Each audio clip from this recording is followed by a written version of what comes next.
What exactly is an environmental error factor? It came about, the history of it is on my job, I started noticing things, because I had a job at one time that I retired from, and I started noticing things that were out of order. In other words, people were being accused of things and on the job, and I noticed it kept coming up. People would say, well, you should have done this and you should have done that, and if you hadn't have done this, this operation would have gone smoother.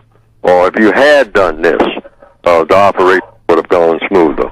Or you caused something to happen that should not have happened, and it was your fault, and therefore we're going to have to punish you. We're going to have to fire you, or we're going to have to demote you, or something like that on this job, on account of you did this, or you didn't do that, or you didn't do the other.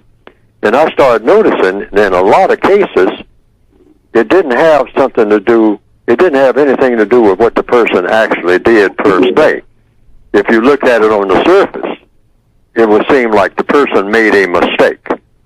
But then when you looked at the conditions that the person had to work under, all right, the person didn't make a mistake. The mistake was made in the condition itself. I'm going to repeat that.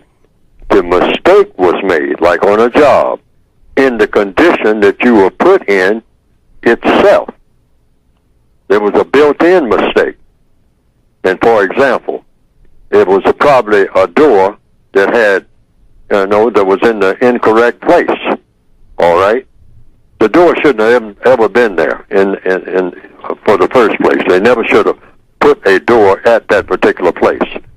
So, but then you were put in a position where you were associated somehow with the door being there, all right, in your workplace.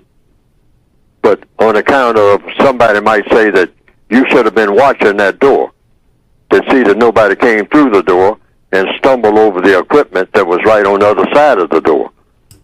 Well, see, that's something that evolved and nobody noticed it.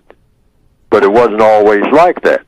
But somebody decided to put a door where this equipment was, and then that was 10 years ago, maybe before you even got on the job. And so because you were there and you didn't put up a sign saying, in a danger, say that you're a foreman or a supervisor or a poor lady, and there's a danger now that wasn't there before, because the door wasn't there before. All right? But you never noticed that because you figured that the door is just a door. I mean, but somebody put a door where it really shouldn't have been. So that set up a scenario that sooner or later someone was going to come through that door and trip over some materials. The materials were in place and should have been where they should have been, but the door should not have been there. Right. Now, I took a roundabout route to kind of explain that, so that I wouldn't have to go through the whole thing or the whole pages about environmental error factors. Okay. But that's an example of what I meant. Okay. So you can study that in the workplace where you are. Sometimes they will have you doing something, and like I call it stacking and inching. I gave it those slang terms. I try to stay away from slang terms, but I made those up because they are made up terms, and when you make up a term, that means you're the person who has the power to explain the term. Okay. Why? Because nobody knows what it means but you. Okay. You made it up. These environmental error factors are under labor.